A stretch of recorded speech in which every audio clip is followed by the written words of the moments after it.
Hello, ಎಲ್ಲರಿಗೂ ನಮಸ್ಕಾರ. Welcome back to our YouTube channel. ಯಾರೆಲ್ಲ ನಮ್ಮ ಚಾನಲ್ ಅನ್ನ ಸಬ್ಸ್ಕ್ರೈಬ್ ಮಾಡದೆ ನೋಡ್ತಾ ಇದ್ದೀರಾ ವಿಡಿಯೋಸ್ ಅನ್ನ ಸಬ್ಸ್ಕ್ರೈಬ್ ಮಾಡ್ಕೊಳ್ಳಿ, ಹಾಗೆ ಇದರ ಉಪಯೋಗವನ್ನ ಪಡ್ಕೊಳ್ಳಿ ಅಂತ ಹೇಳ್ತಾ 161ನೇ ಪ್ರಶ್ನೆಯನ್ನ ನೋಡ್ತಾ ಹೋಗೋಣ. ಪಾರ್ಟ್ 5 ಅಲ್ಲಿ ಇವುಗಳಲ್ಲಿ ನಾವು ಸಸ್ಯ ಮೂಲದಿಂದ ಪಡೆಯುವಂತ ಆಹಾರ ಪದಾರ್ಥ ಯಾವುದು ಅಂತ ಕೇಳಿದರೆ, ನೋಡಿ, ಸಸ್ಯ ಮೂಲದಿಂದ ಪಡೆಯುವಂತ ಆಹಾರ ಪದಾರ್ಥ ಬೆಣ್ಣೆ ಮತ್ತು ಮೊಸರು ಏನಿದೆ ಇದು ಪ್ರಾಣಿ ಮೂಲ, ಹೌದಲ್ವಾ? ಸಕ್ಕರೆ ಮತ್ತು ಹಣ್ಣು, ಹಾಲು ಮತ್ತೆ ತುಪ್ಪ, ಗಿಣ್ಣು ಮತ್ತು ಮೊಟ್ಟೆ. ಸೊ ಸರಿಯಾದಂತ ಉತ್ತರ ಯಾವುದು? ಸಕ್ಕರೆ ಮತ್ತು ಹಣ್ಣು. ಓಕೆ, 162ನೇ ಪ್ರಶ್ನೆ. ಈ ಕೆಳಗಿನ ಹೇಳಿಕೆಯಲ್ಲಿ ಸರಿಯಾದ ಹೇಳಿಕೆ ಯಾವುದು? ಬೆಣ್ಣೆ ಏನಿದೆ ಇದು ಪ್ರಾಣಿ ಮೂಲದ ಆಹಾರ ಪದಾರ್ಥವಲ್ಲ. ತುಪ್ಪ ಇದು ಸಸ್ಯ ಮೂಲದ ಆಹಾರ ಪದಾರ್ಥ. ಬೆಲ್ಲ ಇದು ಸಸ್ಯ ಮೂಲದ ಆಹಾರ ಪದಾರ್ಥ. ಹಣ್ಣುಗಳು ಪ್ರಾಣಿ ಮೂಲದಿಂದ ಹಾಗೂ ತರಕಾರಿಗಳು ಸಸ್ಯ ಮೂಲದಿಂದ ದೊರೆಯುತ್ತದೆ ಅಂತ ಇದೆ.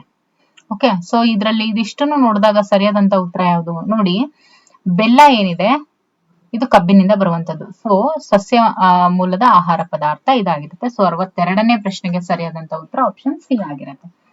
ಓಕೆ, ಮುಂದಿನ ಪ್ರಶ್ನೆ 63ನೇ ಪ್ರಶ್ನೆ. 163ನೇ ಪ್ರಶ್ನೆ. ಸಸ್ಯ ಮೂಲ ತರಕಾರಿ ಏನಿದೆ ಅದು ಸಸ್ಯ ಮೂಲ. ಹಾಗಾದ್ರೆ ಪ್ರಾಣಿ ಮೂಲಕ್ಕೆ ಉದಾಹರಣೆ ಯಾವುದು? ಬೀನ್ಸ್, ಬೆಣ್ಣೆ. ನೋಡಿದ ಕೂಡಲೇ ಹೇಳ್ತೀರಾ, ದಟ್ ಇಸ್ ಬೆಣ್ಣೆ. ಮುಂದಿನ ಪ್ರಶ್ನೆ. ಈ ಕೆಳಗೆ ಕೊಟ್ಟಿರುವಂತಹ ಪ್ರಾಣಿ ಮೂಲದ ಆಹಾರವನ್ನ ಗುರುತಿಸಿ ಅಂತ ಇದೆ. ಬೇಯಿಸಿದ ಮೊಟ್ಟೆ, ಕಬ್ಬಿನ ಹಾಲು, ಕಿತ್ತಳೆ, ಜಾಮ್.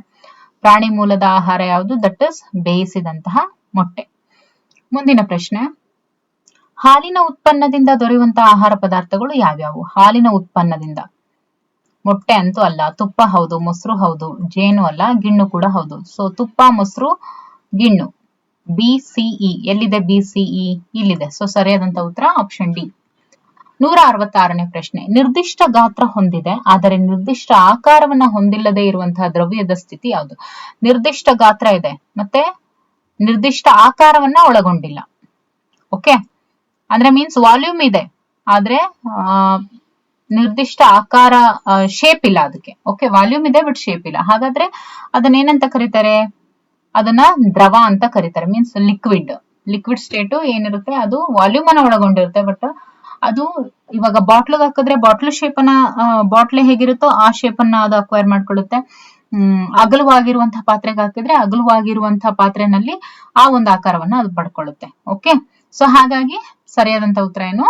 ದ್ರವ. ಇದಕ್ಕೆ ಸರಿಯಾದಂತರ ಯಾವುದೇ ಒಂದು ಆಕಾರ ಹೊಂದಿಲ್ಲದೆ ಇರುವಂತದ್ದು, ಜೊತೆಗೆ ನಿರ್ದಿಷ್ಟ ಗಾತ್ರ ಇರುತ್ತೆ. 1 ಲೀಟರ್ ಮೀನ್ಸ್ 1 ಲೀಟರ್ ವಾಟರೇ ಇರುತ್ತೆ.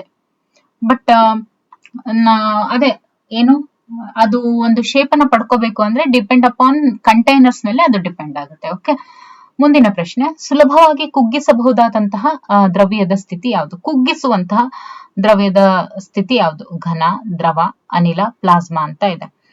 ಓಕೆ, ಯಾವುದು ಸುಲಭವಾಗಿ ಕುಗ್ಗಿಸಬಹುದಾದಂತ? ಮೀನ್ಸ್ ಈಗ ಫಾರ್ ಎಕ್ಸಾಂಪಲ್ ಹೇಳ್ತೀನಿ, ಕುಗ್ಗಿಸೋದು ಅಂದ್ರೆ ಏನು ಅಂತ. ಈಗ ಮನೆಯಲ್ಲಿ ಏನ್ ಸಿಲಿಂಡರ್ ಇದೆ ಅಲ್ವಾ, ಎಷ್ಟು ಕೆಜಿ ಸಿಲಿಂಡರ್ ನ ತಗೋತೀವಿ? ಫಾರ್ ಎಕ್ಸಾಂಪಲ್ ಇವಾಗ ಸಿಲಿಂಡರ್ ಅಲ್ಲಿ ಏನ್ ಗ್ಯಾಸ್ ತುಂಬಿರ್ತಾರಲ್ಲ ಅದ್ರಲ್ಲಿ ಏನಿಲ್ಲ ಅಂದ್ರೂ ಇದು ಎಕ್ಸಾಂಪಲ್ ಹೇಳ್ತಾ ಇರೋದು. ಓಕೆ, ಒಂದು 20 ಕೆಜಿ ಅಷ್ಟು ಗ್ಯಾಸ್ ಅನ್ನ ತುಂಬಿರ್ತಾರೆ ಅದ್ರೊಳಗಡೆ. ಅದಕ್ಕೆ ಆ ಒಂದು ಪ್ರಾಪರ್ಟಿ ಇರೋದ್ರಿಂದ, ಅಂದ್ರೆ ಆ ಒಂದು ದ್ರವ್ಯದ ಸ್ಥಿತಿಗೆ ಇದು ಅಲ್ವಾ ನಾನು ಹೇಳ್ತಾ ಇರೋದು? ಎಸ್, 167ನೇ ಪ್ರಶ್ನೆಗೆ. ಓಕೆ, ಎಸ್ ಇಲ್ಲಿ ಬರ್ದ್ಬಿಡ್ತೀನಿ. ಓಕೆ, ಒಂದು 20 ಕೆಜಿ ಅಷ್ಟು ಗ್ಯಾಸ್ ಇದೆ ಅಂದ್ರೆ ಆ ಒಂದು ಅನಿಲ, ಆ ಗ್ಯಾಸ್ ಸಿಲಿಂಡರ್ ಅಲ್ಲಿ ಏನ್ ಗ್ಯಾಸ್ ಅನ್ನ ತುಂಬಿಸಿರ್ತಾರೆ ಅಲ್ವಾ, 20 ಕೆಜಿ ಇರುತ್ತೆ ಅದು. ಅದನ್ನ ಯಾಕೆ ನೋಡಿ, ಅದೇ ಒಂದು ಹೊರಗಡೆ ಇರುವಂತಹ 20 ಕೆಜಿ ಅಕ್ಕಿನ ಹಾಕಿ ಅದ್ರೊಳಗಡೆ ಹಿಡಿಯುತ್ತಾ? ಇಲ್ಲ ಅಲ್ವಾ? ಆದ್ರೆ ಘನಕ್ಕೂ, ದ್ರವಕ್ಕೂ, ಅನಿಲಕ್ಕೂ ಇರುವಂತಹ ವ್ಯತ್ಯಾಸ ಇದೆ. ಅದೇ ಅನಿಲ ಏನಿರುತ್ತಲ್ವಾ, ನಾವು ಅದನ್ನ ಎಷ್ಟು ಬೇಕಾದ್ರೂ ನಾವು ಕುಗ್ಗಿಸ್ಬೋದು. ಅಂದ್ರೆ ಅದಕ್ಕೆ ಅಷ್ಟೊಂದು ಕಾಂಪ್ರೆಸ್ಡ್ ಪ್ರಾಪರ್ಟಿ ಇರುತ್ತೆ. ಕಾಂಪ್ರೆಸಿಬಿಲಿಟಿ ಅಂತ ಹೇಳ್ತೀವಿ ನಾವು. ಅಂತ ಒಂದು ಕುಗ್ಗಿಸಬಹುದಾದಂತಹ ಒಂದು ಪ್ರಾಪರ್ಟಿಯನ್ನ ಅದು ಒಳಗೊಂಡಿರುತ್ತೆ. ಸೊ ಹಾಗಾದ್ರೆ ನೀವು ಇದಕ್ಕೆ ಏನಂತ ಹೇಳ್ಬೋದು ಉತ್ತರ? ಸುಲಭವಾಗಿ ಕುಗ್ಗಿಸಬಹುದಾದಂತಹ ದ್ರವ್ಯದ ಸ್ಥಿತಿ ಯಾವುದು? ಸರಿಯಾದಂತಹ ಉತ್ತರ ಯಾವುದು? ಅನಿಲ. ಅರ್ಥ ಆಗಿದೆ ಈ ಪ್ರಶ್ನೆ ಅಂತ ಅನ್ಕೋತೀನಿ. ಮುಂದೆ ಹೋಗೋಣ. ಕಂಬ ಎ ಮತ್ತು ಕಂಬ ಬಿ ನಲ್ಲಿ ಕೊಟ್ಟಿರುವಂತಹ ದ್ರವ್ಯಗಳನ್ನ, ಅವುಗಳ ಸ್ಥಿತಿಗಳನ್ನ ಸರಿಯಾಗಿ ಹೊಂದಿಸಿ ಅಂತ ಇದೆ. ಓಕೆ, 168ನೇ ಪ್ರಶ್ನೆ. ಓಕೆ, ಏನ್ ಮಾಡ್ಬೇಕಂತೆ ನಾವು ಸರಿಯಾಗಿ ಹೊಂದಿಸ್ಬೇಕಂತೆ ನಾವು ಹೊಂದ್ಸೋಣ. ಓಕೆ, ಕಬ್ಬಿಣ, ಓಝೋನ್ ಪದರ, ಹಾಲು ಅಂತ ಇದೆ. ಇಲ್ಲಿ ದ್ರವ, ಘನ, ಅನಿಲ ಅಂತ ಇದೆ. ಕಬ್ಬಿಣ ಏನು? ಅದು ಒಂದು ಘನವಸ್ತು. ಹಾಲು ಏನು? ಅದು ಒಂದು ದ್ರವ ಪದಾರ್ಥ. ಓಝೋನ್ ಪದರ ಏನು? ಅದು ಅನಿಲ. ಸೊ ಹಾಗಾಗಿ ಕಬ್ಬಿಣ ಘನ ಅಂದ್ರೇನು? ಬಿ. ಓಝೋನ್ ಪದರ ಏನು? ಅನಿಲ, ಬಿ, ಸಿ, ಎ ಅನ್ನುವಂಥದ್ದು ಸರಿಯಾದಂತ ಉತ್ತರ ಆಗ್ಬೇಕು. ಸೊ ಸರಿಯಾದಂತ ಉತ್ತರ ಯಾವುದು? Option D. ಘನವಸ್ತುಗಳಲ್ಲಿ ಅಣುಗಳು ಚಲನೆಗೆ ಸಂಬಂಧಿಸಿದಂತೆ ಅಣುಗಳ ಚಲನೆ ಇದಕ್ಕೆ ಸಂಬಂಧಿಸಿದಂತೆ ಸರಿಯಾದ ಹೇಳಿಕೆ ಯಾವುದು? ಸ್ವತಂತ್ರವಾಗಿ ಚಲಿಸೋದಿಲ್ಲ, ಸ್ವತಂತ್ರವಾಗಿ ಚಲಿಸುತ್ತೆ, ಸ್ಥಳವನ್ನ ಸುಲಭವಾಗಿ ಬದಲಾಯಿಸುತ್ತೆ, ಸ್ಥಿರವಾಗಿ ಕಂಪಿಸುತ್ತೆ ಅಂತ ಇದೆ. ಘನವಸ್ತುಗಳು ಅಂದ್ರೆ ಏನು? ಅಣುಗಳ ಘನವಸ್ತು ನೋಡಿ, ಘನವಸ್ತುಗಳಲ್ಲಿ ಯಾವಾಗ್ಲೂ ಅಣುಗಳು ಯಾವ ರೀತಿ ಇರುತ್ತೆ? ಈ ರೀತಿ ಅಂಟ್ಕೊಂಡಿರುತ್ತೆ, ಮೀನ್ಸ್ ಒತ್ತೊತ್ತಾಗಿ ಇರುತ್ತೆ. ಅದೇ ಲಿಕ್ವಿಡ್ ಸ್ಟೇಟ್ ಅಂತ ಬಂದಾಗ ಯಾವ ರೀತಿ ಇರುತ್ತೆ? ಸ್ವಲ್ಪ ಲೂಸ್ಲಿ ಅರೇಂಜ್ಡ್. ಓಕೆ, ಯಾವ ರೀತಿ? ಓಕೆ, ಸ್ವಲ್ಪ ಲೂಸ್ಲಿ ಅರೇಂಜ್ಡ್ ಆಗಿರ್ತವೆ. ಓಕೆ, ಅದೇ ಗ್ಯಾಷಿಯಸ್ ಸ್ಟೇಟ್ ಅಂತ ಬಂದಾಗ ಗ್ಯಾಷಿಯಸ್ ಸ್ಟೇಟ್ ಅಂತ ಬಂದಾಗ ಲೂಸ್ಲಿ ಅರೇಂಜ್ಡ್. ಓಕೆ, ಸ್ಪೇಸ್ ಏನಿರುತ್ತೆ ಅದು ಜಾಸ್ತಿ ಇರುತ್ತೆ. ಓಕೆ, ಹಾಗಾದ್ರೆ ಇದಕ್ಕೆ ಸಂಬಂಧಪಟ್ಟಂತೆ ನಾವು ನೋಡ್ತಾ ಹೋದ್ರೆ ಘನವಸ್ತುಗಳಲ್ಲಿ ಅಣುಗಳ ಚಲನೆಗೆ ಸಂಬಂಧಿಸಿದಂತೆ ಸರಿಯಾದ ಹೇಳಿಕೆ ಸ್ವತಂತ್ರವಾಗಿ ಚಲಿಸುವುದಿಲ್ಲ, ಸ್ವತಂತ್ರವಾಗಿ ಚಲಿಸುತ್ತೆ, ಸ್ಥಳವನ್ನ ಸುಲಭವಾಗಿ ಬದಲಾಯಿಸುತ್ತೆ, ಸ್ಥಿರವಾಗಿ ಕಂಪಿಸುತ್ತೆ ಅಂತ ಇದೆ. ಓಕೆ, ಇದಕ್ಕೆ ಸರಿಯಾದಂತ ಉತ್ತರ ಏನು ನೋಡಿ? ಸ್ವತಂತ್ರವಾಗಿ ಚಲಿಸುವುದಿಲ್ಲ. ಹೌದು ನೋಡಿ, ಇದು ಸ್ವತಂತ್ರವಾಗಿ ಚಲಿಸುತ್ತಾ? ಇಲ್ಲ.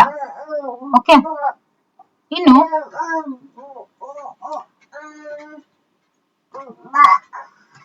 ಮತ್ತೆ ಜೊತೆಗೆ ಅದು ಸ್ಥಿರವಾಗಿ ಏನ್ ಮಾಡುತ್ತೆ? ಕಂಪಿಸುತ್ತೆ. ಸ್ಥಿರವಾಗಿ ಕಂಪಿಸುತ್ತೆ ಮತ್ತೆ ಸ್ವತಂತ್ರವಾಗಿ ಚಲಿಸೋದಿಲ್ಲ. ಈ ಎರಡು ಪ್ರಾಪರ್ಟಿ ಏನಿರುತ್ತಲ್ವಾ, ಇದು ಇವೆರಡು ಈ ಒಂದು ಘನವಸ್ತುಗಳಲ್ಲಿನ ಅಣುಗಳ ಚಲನೆಗೆ ಸಂಬಂಧಿಸಿದಂತಹ ಸರಿಯಾದ ಹೇಳಿಕೆ ಇದಾಗಿರುತ್ತೆ. ಓಕೆ,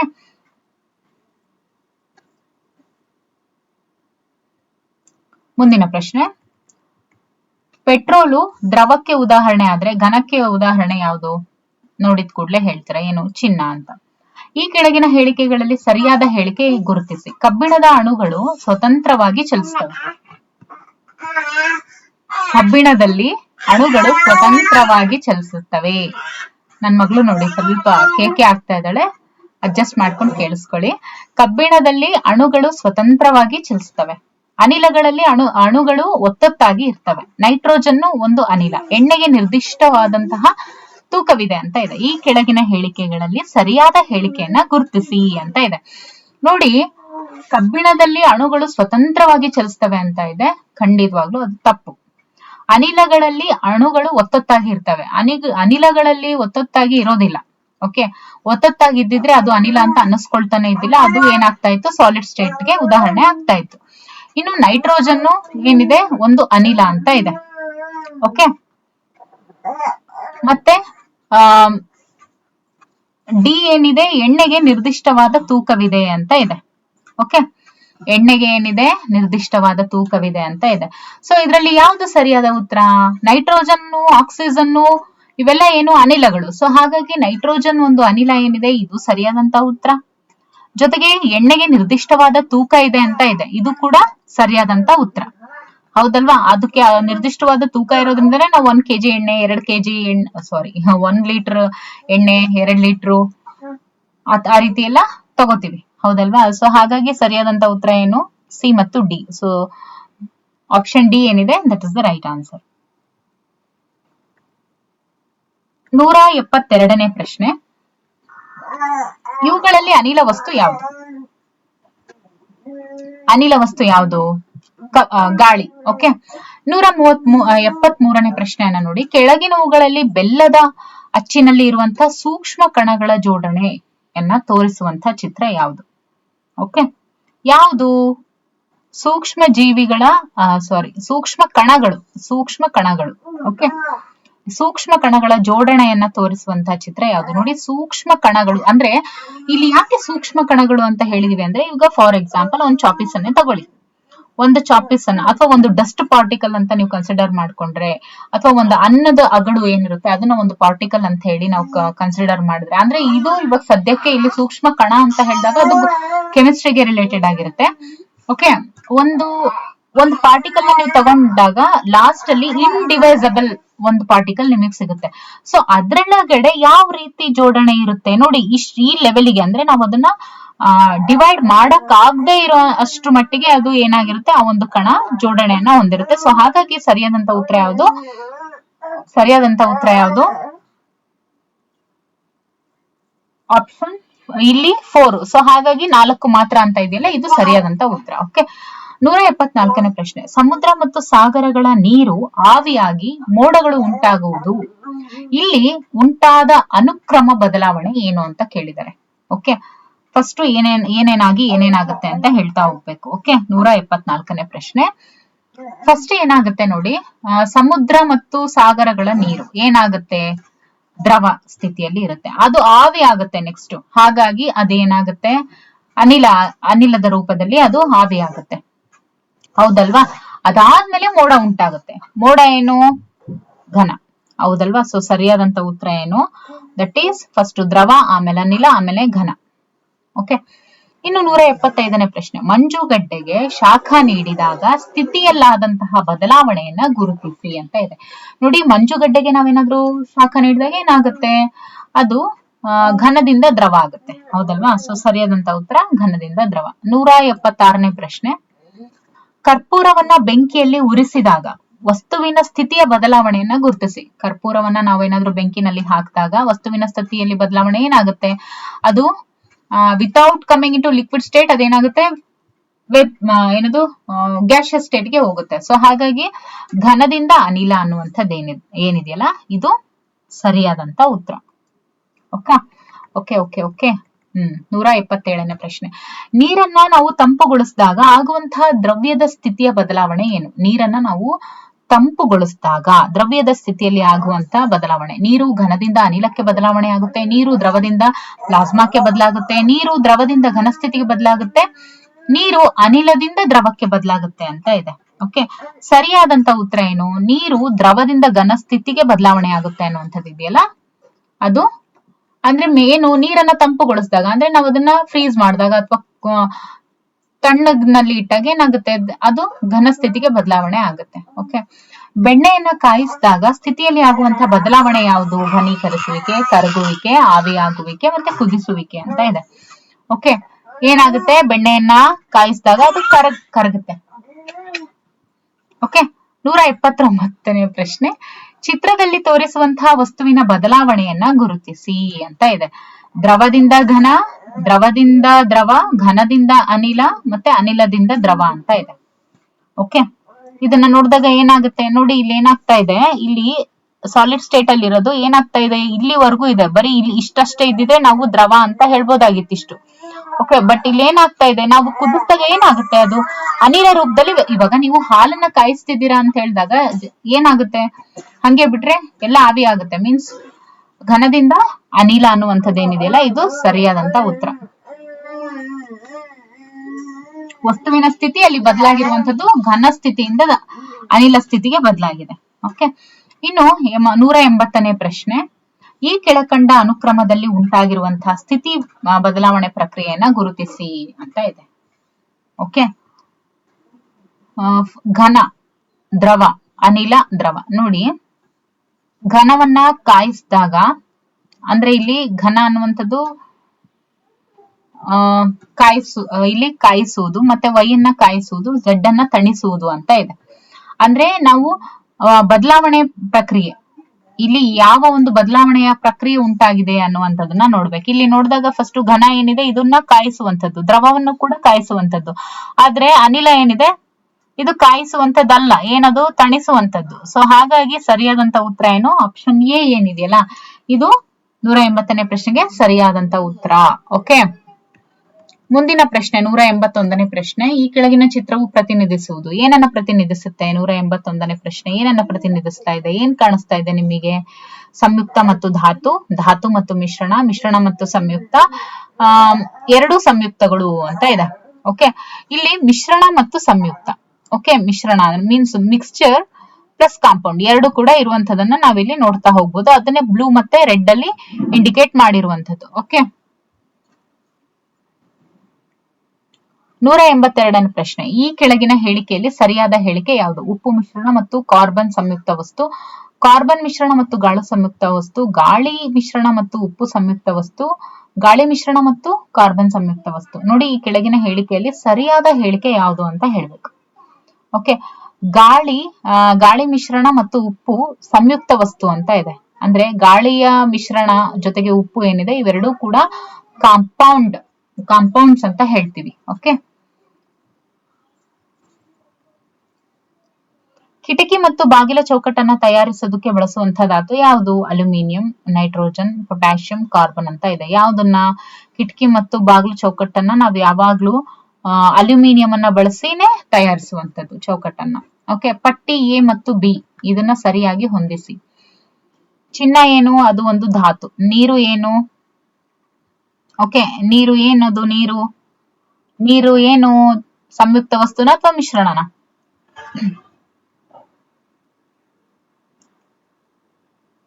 ನೀರು ಒಂದು ಸಂಯುಕ್ತ ವಸ್ತು, ಕಾಂಪೌಂಡ್ ಅಂತ ಹೇಳ್ತೀವಿ, H2O. ಓಕೆ, ಇದು ಒಂದು ಕಾಂಪೌಂಡ್.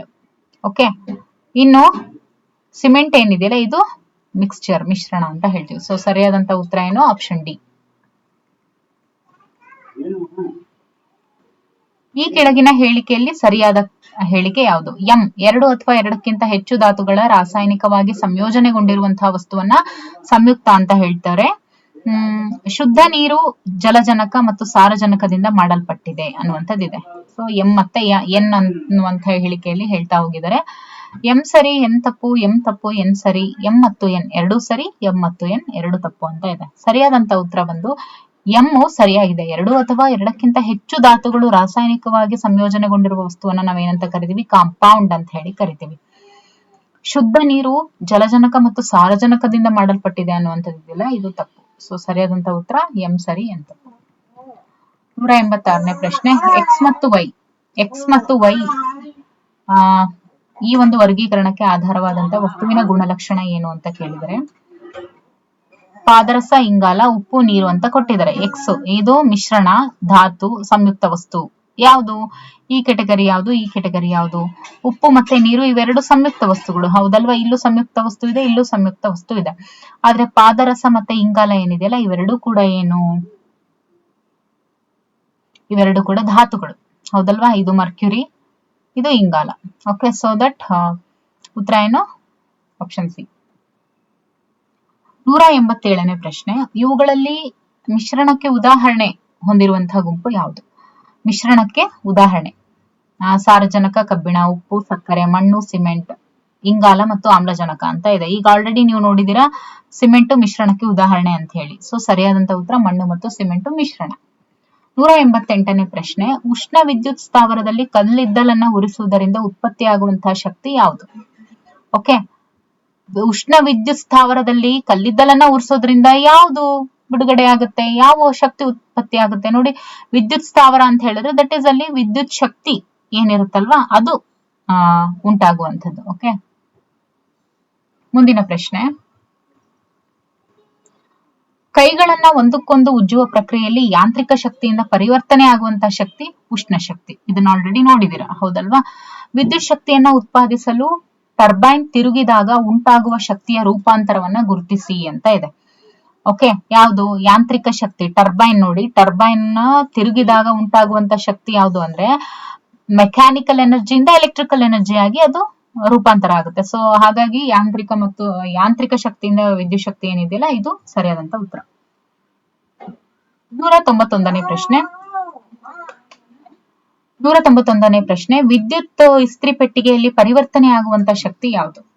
ಏನಾಗುತ್ತೆ? ಉಷ್ಣ ಶಕ್ತಿಯಿಂದ ವಿದ್ಯುತ್ ಶಕ್ತಿ, ವಿದ್ಯುತ್ ಶಕ್ತಿಯಿಂದ ರಾಸಾಯನಿಕ ಶಕ್ತಿ, ಸೌರಶಕ್ತಿಯಿಂದ ವಿದ್ಯುತ್ ಶಕ್ತಿ, ವಿಷ್ಣು ಶಕ್ತಿಯಿಂದ ವಿದ್ಯುತ್ ಶಕ್ತಿಯಿಂದ ಶಾಖ ಶಕ್ತಿ ಅಂತ ಇದೆ. ನೋಡಿ, ಸರಿಯಾದಂತ ಉತ್ತರ ವಿದ್ಯುತ್ ಶಕ್ತಿಯಿಂದ ಶಾಖ ಶಕ್ತಿಯಾಗಿ ಅದು ಬದಲಾಗುತ್ತೆ. ಓಕೆ,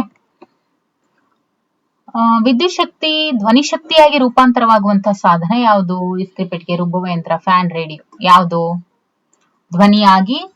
ಧ್ವನಿ ಶಕ್ತಿಯಾಗಿ ರೂಪಾಂತರ ಆಗುವಂಥದ್ದು ಯಾವುದು? ದಟ್ ಇಸ್ ರೇಡಿಯೋ ಅಲ್ವಾ? ಕೇಳಿಸ್ಕೊತೀವಿ ಧ್ವನಿಯನ್ನ. ಹೆಚ್ಚಿನ ಶಕ್ತಿಯನ್ನ ಬೆಳಕಿಗಾಗಿ ಬಳಸುವ ಬಲ್ಬ್ಗಳು, ಪ್ರತಿದೀಪಕ, ಕೊಳವೆಗಳು ಮುಂತಾದವುಗಳನ್ನ ಪರಿವರ್ತನೆ ಆಗುವ ಶಕ್ತಿ ಯಾವುದು? ಮುಂತಾದವುಗಳಲ್ಲಿ ಪರಿವರ್ತನೆ ಆಗುವಂತ ಶಕ್ತಿ. ನೋಡಿ, ಹೆಚ್ಚಿನ ಶಕ್ತಿಯನ್ನ ಬೆಳಕಿಗಾಗಿ ಬಳಸುವಂತಹ ಬಲ್ಬ್ಗಳು, ಅಂದ್ರೆ ಬೆಳಕನ್ನ ಬೆಳಗೋದಕ್ಕೋಸ್ಕರ ಹೆಚ್ಚು ಶಕ್ತಿಯನ್ನ ಏನ್ ಬಳಸ್ಕೊಳ್ತಾವಲ್ಲ, ಜೊತೆಗೆ ಅಂತವುಗಳಲ್ಲಿ ಪ್ರತಿದೀಪಕ ಕೊಳವೆಗಳು ಇದಾವೆ. ಟ್ಯೂಬ್ಲೈಟ್ ಅಂತ ಹೇಳ್ತೀವಿ. ಟ್ಯೂಬ್ಲೈಟ್ ಅಂದ್ರೇನು? ಪ್ರತಿದೀಪಕ ಕೊಳವೆಗಳು ಅಂತ. ಇವುಗಳಲ್ಲಿ ಇಲ್ಲಿ ನೋಡಿ ಪರಿರ್ವರ ಅಂತ ಇದೆ, ಅದು ಪರಿವರ್ತನೆ ಅಂತ ಇರ್ಬೇಕಿತ್ತು, ಹೌದಲ್ವಾ? ಓಕೆ, ಪರಿವರ್ತನೆ ಆಗುವಂತ ಶಕ್ತಿ ಯಾವುದು ನೋಡಿದ ಕೂಡಲೇ ಹೇಳ್ತಿರೋ, ದಟ್ ಇಸ್ ಬೆಳಕಿನ ಶಕ್ತಿ, ಹೌದಲ್ವಾ? ಬೆಳಕಿನ ಶಕ್ತಿ. ಇವುಗಳಿಂದ ಯಾವುದು ನಮಗೆ ಸಿಗೋದು? ಬೆಳಕು ಅಲ್ವಾ? ಬೆಳಕಿನ ಶಕ್ತಿ. 194ನೇ ಪ್ರಶ್ನೆ, ಇವುಗಳಲ್ಲಿ ಹೆಚ್ಚು ಶಕ್ತಿ ಮತ್ತು ದಕ್ಷತೆಯುಳ್ಳಂತಹ ಸಾಧನ ಯಾವುದು? ಬಲ್ಬು, ಪ್ರತಿದೀಪಕ ಕೊಳವೆಗಳು, ಸೀಮೆ ಎಣ್ಣೆ ದೀಪ, CFL ಬಲ್ಬ್ ಅಂತ ಇದೆ. ಓಕೆ, CFL ಬಲ್ಬ್ ಏನಿದೆಯಲ್ಲ, ಹೆಚ್ಚು ದಕ್ಷತೆ ಉಳ್ಳಂತಹ ಸಾಧನ. ಹಾಗಾಗಿ ನಾವೆಲ್ಲರೂ ಏನು CFL ಬಲ್ಬ್ ಗಳನ್ನೇ ಬಳಸುವಂಥದ್ದು.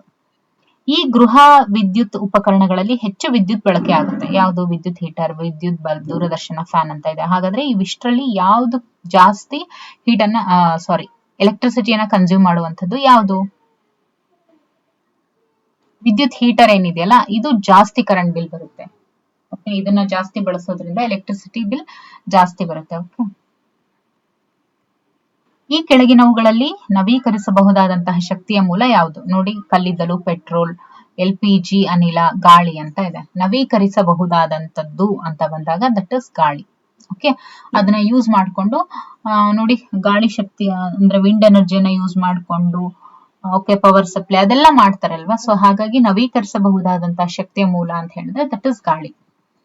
ವಾತಾವರಣದಲ್ಲಿ ಇರುವಂತಹ ಇಂಗಾಲದ ಡೈಆಕ್ಸೈಡ್ ನ ಹೆಚ್ಚಳಕ್ಕೆ ಪ್ರಮುಖ ಕಾರಣ ಏನು? ವಾತಾವರಣದಲ್ಲಿ ಇರುವಂತಹ ಇಂಗಾಲದ ಡೈಆಕ್ಸೈಡ್ ನ ಹೆಚ್ಚಳಕ್ಕೆ ಪ್ರಮುಖ ಕಾರಣ ಏನು? ಮರಗಳ ತೋಪು, ಭೂಮಿಯ ತಿರುಗುವಿಕೆ, ಸೂರ್ಯನ ಬೆಳಕು, ಪಳಿಯುಳಿಕೆ ಇಂಧನವನ್ನ ಉರಿಸ್ತಾ ಇರುವಂತದ್ದೇ ವಾತಾವರಣದಲ್ಲಿನ ಇಂಗಾಲದ ಡೈಆಕ್ಸೈಡ್ ನ ಹೆಚ್ಚಳ ಆಗ್ತಾ ಇರೋದಕ್ಕೆ ಪ್ರಮುಖ ಕಾರಣ. ಓಕೆ, ಸೊ ಸರಿಯಾದಂತ ಉತ್ತರ ಫಾಸಿಲ್ ಫ್ಯೂಯಲ್ಸ್ ಅನ್ನ ಯಥೇಚ್ಛವಾಗಿ ಯೂಸ್ ಮಾಡ್ತಾ ಇರೋದು. ಮೀನ್ಸ್ ಯಾವುದು? ಪೆಟ್ರೋಲ್, ಡೀಸೆಲ್, ಓಕೆ, ಇವೆಲ್ಲ ಫಾಸಿಲ್ ಫ್ಯೂಯಲ್ಸ್ ಅಂತ ಹೇಳ್ತೀವಿ. ಇವುಗಳಲ್ಲಿ ಯಾವುದು ಪರಿಸರ ಸ್ನೇಹಿ ಇಂಧನ? ಸೀಮೆ ಎಣ್ಣೆ ಅಲ್ಲ, ಪೆಟ್ರೋಲ್ ಅಲ್ಲ, ಡೀಸೆಲ್ ಅಲ್ಲ. ನೈಸರ್ಗಿಕ ಅನಿಲ ಏನಿದೆಯಲ್ಲ, ಇದು ಸರಿಯಾದಂತ ಉತ್ತರ. ಸರಿಯಾದ ಗಾಳಿ ಬೆಳಕು ಬರುವಂತೆ ಮನೆಯನ್ನ ಕಟ್ಟುವುದರ ಮುಖಾಂತರ ಉಳಿಸಬಹುದಾದಂತಹ ಶಕ್ತಿ ಯಾವುದು? ಸರಿಯಾಗಿ ಗಾಳಿ ಬೆಳಕು ಬರುವಂತೆ ನಾವು ಮನೆಯನ್ನ ಕಟ್ಟಿದಾಗ ಉಳಿಸಬಹುದಾದಂತಹ ಶಕ್ತಿ ಏನು? ಈಗ ನೋಡಿ, ಸರಿಯಾಗಿ ಗಾಳಿ ಬೆಳಕು ಇಲ್ಲ ಅಂದ್ರೆ ನಾವು ಅಂದ್ರೆ ಸೂರ್ಯ ಇದ್ದಾಗ್ಲೂ ನಾವು ಲೈಟ್ ಅನ್ನ ಹಾಕೋತೀವಿ. ಅದೇ ಸರಿಯಾದ ಗಾಳಿ ಬೆಳಕು ಇರುವಂತಹ ಕಡೆ ನಾವು ಮನೆಯನ್ನ ಕಟ್ಟಿದಾಗ ವಿದ್ಯುತ್ ಶಕ್ತಿಯನ್ನ ಉಳಿಸಬಹುದು, ಹೌದಲ್ವಾ? ಇನ್ನು ಮುಂದಿನ ಪ್ರಶ್ನೆ, 200ನೇ ಪ್ರಶ್ನೆ. ಇಲ್ಲಿಗೆ ಈ ಒಂದು MCQs ಕಂಪ್ಲೀಟ್ ಆಗುತ್ತೆ. 6ನೇ ತರಗತಿಗೆ ಸಂಬಂಧಪಟ್ಟಂತೆ ನಾವು ಬಿಸಿ ಆಹಾರ ಪದಾರ್ಥವನ್ನ ರೆಫ್ರಿಜಿರೇಟರ್ ಒಳಗಡೆ ಇಡಬಾರದು. ಬಿಸಿ ಆಹಾರ ಪದಾರ್ಥವನ್ನ ಇಡಬಾರದು. ಯಾಕೆ ಇಡಬಾರದು? ಬಿಸಿ ಆಹಾರ ಪದಾರ್ಥವನ್ನ ರೆಫ್ರಿಜಿರೇಟರ್ ಅಂದ್ರೆ ಬಿಸಿಯಾದ ಒಂದು ಆಹಾರ ಪದಾರ್ಥ ಏನಿರುತ್ತೆ ಅದು ರೆಫ್ರಿಜರೇಟರ್ ಅನ್ನ ಸುಡಬಹುದು ಅಂತ. ಬಿಸಿ ಆಹಾರ ಪದಾರ್ಥವು ಕೆಟ್ಟ ವಾಸನೆ ಪಡೆಯುತ್ತದೆ. ಬಿಸಿ ಆಹಾರ ತಣ್ಣಗಾಗುವುದಿಲ್ಲ. ಬಿಸಿ ಆಹಾರ ಪದಾರ್ಥವು ತಂಪಾಗಲು ಹೆಚ್ಚಿನ ಶಕ್ತಿಯನ್ನ ಬಳಸುತ್ತದೆ ಅಂತ ಇದೆ. ನೋಡಿ, ಇದರಲ್ಲಿ ಯಾವುದು ಸರಿಯಾದಂತ ಉತ್ತರ ಅನ್ನುವಂಥದ್ದನ್ನ 200ನೇ ಪ್ರಶ್ನೆ ಲಾಸ್ಟ್ MCQ ಏನಿದೆ, ಈ ಒಂದು ಪ್ರಶ್ನೆಗೆ ನಿಮ್ಮ ಉತ್ತರವನ್ನ ಕಮೆಂಟ್ ಮಾಡಿ. Okay, thank you for watching.